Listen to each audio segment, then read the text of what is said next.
This is for the people who made comments when I said immigration had two sides, and somebody said the funny part about it, you think that's a win, and the other person told me, "Ain't nobody coming to roost home," whatever. Now this lady is telling the truth, right? And the only reason I'm saying that because you guys want to change the narrative to fit your ideology of what America is or wasn't or should be. Okay, check this lady out. I really like her, and I think she's very smart.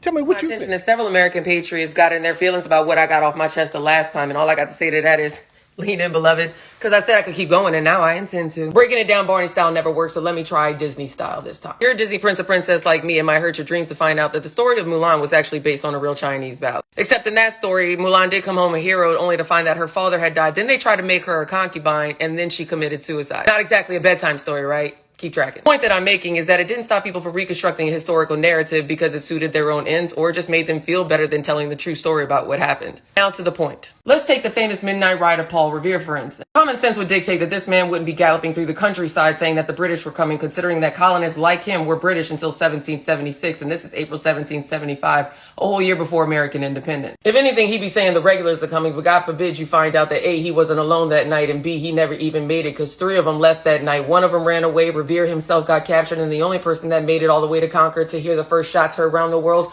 was Dr. Samuel Prescott. It's just funny how y'all get to pick and choose all the time who gets written into the historical narrative and who gets written into historical oblivion. Speaking of which, every child who's taken American history has seen this. This is an image that is engraved and printed its mass media in order to support American patriots' push towards independence from England. It was as early as 1770 in order to demonstrate the brutality of the British redcoats against unarmed, innocent, peaceful protesters.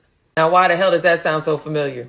Couple things to point out. First person who's going to be killed in this is a man by the name of Crispus Attucks. We'll speak on this more later, but John Adams himself described Crispus Attucks as being a stout and terrifying mulatto fellow. I don't see him in this picture, do you?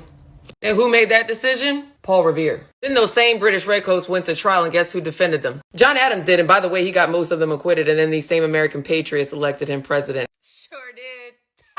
And y'all don't even want to get me started on how you couldn't even come up with your own melody for the national anthem. Literally took a racist poem and then slapped it to a whack-ass British drinking song. I ain't lying. And before you get in your feelings, I quote, "No refuge could save the hireling and the slave from the terror of flight or the gloom of the grave, celebrating the deaths of those who chose liberty over bondage in a country that at some point treated them less than property, and one of the most blatant displays of inhumanity since the pharaohs, from the Bibles of which used to preach on in the pulpits in order to at one point justify the peculiar institution of slavery of which these people were seeking refuge from, written in this poem, and now even silently adopted by our national anthem. So come and save that shit." And that don't even count the pledge to a flag every single morning, pledging with liberty and justice for all, and then when we decide to stand or sit at it, it's always a fucking problem. I'd expect no less of a trigger reaction from those who really believe that some of these fairy tales are as American as apple pie, never to realize that American apple pie is literally appropriation personified, because apple pie is English and apples are not indigenous, and they were brought over by the French, and they are as fake as to which some of these fairy tales to which y'all clench. That's a bar. Yeah. Teacher life.